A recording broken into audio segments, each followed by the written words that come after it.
حضور دے سامنے انج لتاں پھیلا کے بیٹھے نا میدان خندق وچ، جدوں حضور معاہدہ فرما چکے بھائی تیسرا حصہ مدینہ پاک دیاں کھجوراں لے جاؤ تے اے لشکر واپس لے جاؤ۔ عیینہ بن حصن بیٹھا سردار، معاہدہ ہو گیا۔ اس دوران حضرت اسید بن عزیر آئے تے لتاں حضور دے سامنے لمبیاں کیتی بیٹھا عیینہ بن حصن، تے صحابی رسول آندے نال ہی نہیں شکر ہے معاہدہ ہویا، جان چھٹی۔ کیوں جی؟ اے نہیں کہ تھوڑی جی سی ٹانگ ادھر کر لے نا، تھوڑی تھوڑی ادھر کر لے۔ آج دا مسلمان کہنا اے مزاج ہونا چاہیے جدوں حضور دی عزت دی گل آ، یا خود ہی نپ کے انج کر دے یار ٹنگا تھوڑی انج کر دے۔ نہ صحابی جے اے حضور دے بارے گل ہوئے تے اندر خون جوش نہ مارے۔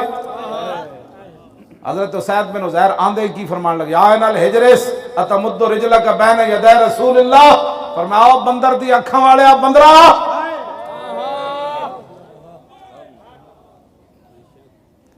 خالی لتاں انج کیتیاں، ختم نبوت تے حملہ تو بڑی دور والی بات ہے۔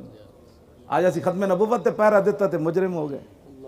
ہاں جی ہاں، اے تے صرف انج لتاں لمیاں کیتی بیٹھا سی تے کافر سی، تے آپ نے فرمایا تو حضور دے سامنے لتاں لمیاں کیتی بیٹھا، فواللہ لولا مجلس رسول اللہ لانفذت جنبک بہذا الرمح، جے مینوں حضور دا یا نہ ہوندا میں تیرا ڈھڈ پھاڑ دینا سی۔ کہندے اخلاقیات سے بات کرو، میں کہوں صحابہ نوں اخلاقیات دسنے پینے۔ صحابہ 14ویں صدی دے مسلمانوں کو سکھ دے بھائی حضور کے بارے میں بات عزت پر کیسے کرنی ہے۔ تے دوسرا تو ترجمہ ہو ہی نہیں سکتا، لانفذ تو خصیتک، اے دا ترجمہ تے کوئی بھی نہیں کرے گا، کوئی بھی قیامت تک تو ترجمہ ادا کر کے نہیں دسے گا۔ صحابی ایڈی ڈاڈی گل کیتی جلے تو پتہ میرے آقا دے سامنے کیتی۔ لو جی میں جس اسلام دیاں گلاں کرنا وہ اسلام کیوں جا، اے معاہدہ جناب لکھیا جا چکیا۔ تے سعد بن معاذ آ گئے جنہ تے اوس والے فخر کردے ہوندے سن۔ کیوں جی؟ خندق دے موقع تے آپ نو تیر لگیا، سعد بن معاذ آ گئے۔ ہن ذرا سننا جی اسی پیچھے کیویں ہٹ سکدے ہاں۔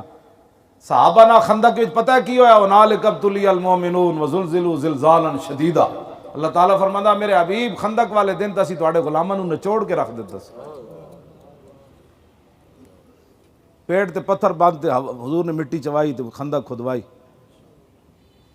سعد بن معاذ آ گئے، سنو جی اے اسلام بیان کرو نا تاکہ بڈھے بھی جوان ہو جان، تاکہ ساڈے منڈے تیار ہو جان سمندراں وچ گھوڑے سٹنے۔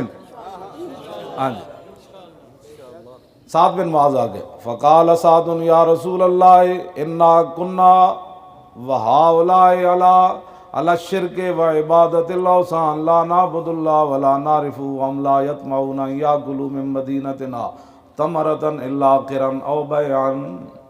ایتھے تک ذرا ترجمہ سنو پھر اگلا۔ یا رسول اللہ آپ نے اسے معاہدہ فرما دیا ہے کہ ہم تیسرا ایسا مدینہ پاک کی کھجوریں ان کو دے دیں گے۔ یا رسول اللہ یہ بھی مشرک تھے، ہم بھی، نہ ہم رب کو جانتے تھے نہ کبھی عبادت کی تھی۔ یا رسول اللہ اس وقت بھی ان کی جرت نہیں تھی کہ ہمارے شہر کی ایک کھجور بھی مفت لے جائیں۔ یہاں ایک صورت تھی کرانہ و بیعن، یا تو مہمانی کے طور پر ہم ان کو کھجوریں پیش کرتے تھے یا خرید کر لے جاتے۔ افحین اکرمنا اللہ بالاسلام وہدانا لہ وعزنا بک وبہ نوتیہم اموالنا واللہ ما لنا بہذا من حاجۃ وواللہ لا نوتیہم الا السیف۔ یہ اسلام کا مزاج ہے جناب، سبحان اللہ، یہ بھی ہے۔ حضور جب ہم مشرک تھے رب کو جانتے ہی نہیں تھے اس وقت یہ مفت ہماری کھجور نہیں لے جا سکتے۔ اب اللہ نے ہمیں اسلام کی دولت دی، آپ کے ذریعے اور اسلام کے ذریعے اللہ نے ہمیں عزت دی ہے۔ مولانا کہہ رہے بھی نال وضاحت کرو، پہلے حضور دی نہ آیا، اسلام دا بعد وچ آیا، ٹھیک ہے؟ تے حضور نوتی امام والنا اسی یہ مفت ساڑیاں کھجورا مشٹنڈے لے جان، واللہ مالنا بہذا من حاجت۔ یا رسول اللہ ہمیں ایسے معاہدے کی کوئی ضرورت نہیں۔ 50,000 دا لشکر ہوئے تے پیٹ ہوتے پتھر بدے ہوئے تے ٹھنڈی ہوا چل رہی ہوئے، ایک صحابی کوئی گرم کپڑا کوئی نہ ہوئے۔